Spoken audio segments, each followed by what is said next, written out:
God is kind and full of compassion, slow to anger, abounding in love. How good is the Lord to all, compassionate to all his creatures. All the creatures will thank you, O Lord, and your friends will repeat your blessing. They will speak of the glory of your reign and declare your might, O God.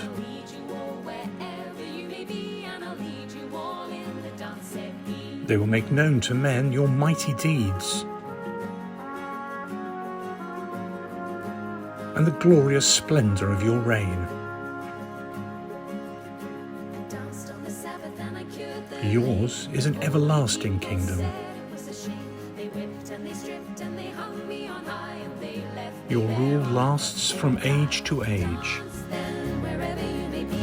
I am the Lord of the dance, said he, and I'll lead you all wherever you may be, and I'll lead you all in the dance, said he.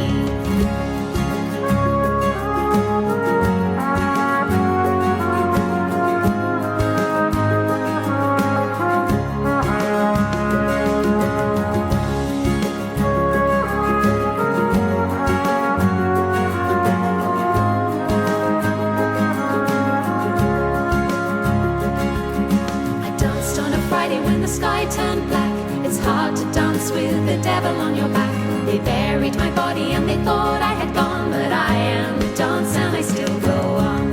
Dance then, wherever you may be. I am the Lord of the dance, said he, and I'll lead you all wherever you may be, and I'll lead you all in the dance, said he. Hello, Monsignor Daniel McHugh. My reflection for the 5th week of Easter. The Lord of the Dance. I'm looking forward to conducting the marriage of a young couple at the end of this month. This is special, not only because it has taken almost 3 years to get it arranged due to the disruption of COVID, but also because the bride was the first to take on a regular commitment to read at Mass in the parish church at weekends at the tender age of 10 back in 2005. Until that time, it was the preserve of adults. It was very pleasing to be asked by her years later to be the celebrant at her marriage.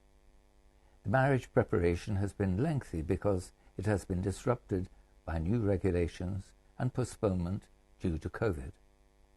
At the same time, meetings with the couple have often taken place outside my apartment, where I live since leaving the parish priest accommodation, in Cafe Nero, where I have enjoyed many flat whites and very well appointed and comfortable chairs and tables to hold our discussions.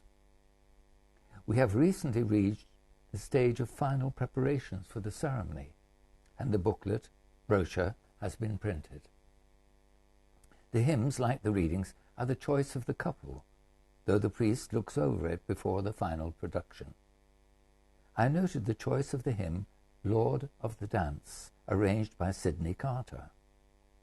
When he died in 2004, it was said in his obituary that the Lord of the Dance was the most celebrated religious song of the 20th century. It captured the spirit of the 1960s protest movement in the United States, and while for some the accompaniment of folk acoustic guitar was bordering on heresy, for others this type of music and song was a breath of fresh air. Lord of the Dance brought this folk sound and spirit into the church, especially in services designed to reach young people. Clearly, it had impacted on the bride years after it was composed, and many of his songs remain popular in schools right down to today. Carter wrote, "I see Christ as the incarnation of the piper who is calling us. He dances that shape and pattern which is at the heart of our reality. The final stanza captures the untainted joy of the resurrection, where the dance is complete and all are invited. I live in you if you live in me, writes Michael Horn in his history of hymns. Carter placed the primary emphasis on faith rather than creeds and the language of theology, and asserted scriptures and creeds may come to seem incredible, but faith will go dancing on. Yet he wrote, I sing of the dancing pattern in the life and words of Jesus.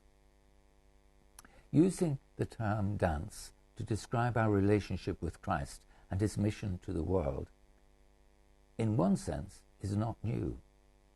I remember very well my visit to Cappadocia in Turkey some years ago. It is an amazing place and the home to some of the great Eastern Fathers of the Church, such as St. Basil and St. Gregory of Nyssa, who described the Holy Trinity as a round dance. Brother Elias Marichal, a monk of the Monastery of the Holy Spirit in Conyers, Georgia, writes of the round dance as an infinite current of love streams without ceasing, to and fro, to and fro, to and fro, gliding from the Father to the Son and back to the Father in one timeless happening. This circular current of Trinitarian love continues night and day. Richard Rohr and Mike Morell write in The Divine Dance, the Trinity and Our Transformation, at the heart of Christian revelation, God is not seen as a distant, static monarch, but a divine circle dance, as the early fathers of the Church dared to call it. In Greek, perichoresis, the origin of our word choreography. God is the Holy One, presenced in the dynamic and loving action of three. Father Ferlita, in his commentary on the readings for the fifth Sunday of Easter, refers to the reading from the Apocalypse on the New Jerusalem, the holy city, where God will make his dwelling in the midst of his people. The one on the throne says, Behold, I make all things new. Ferlita asks, how? By his love. How else? God is love. The Son receives everything from the Father and returns it all to the Spirit. That movement from the Father through the Son in the Spirit is a movement of love. It is what Gregory of Nyssa calls the round dance of the Blessed Holy Trinity. And we are drawn into that dance, caught up in the movement of love. As my young couple take the floor for the first dance at their wedding celebration, they are caught up in the movement of love. As Sidney Carter wrote, I am the life that'll never, never die. I live in you if you live in me. I am the Lord of the dance, said he.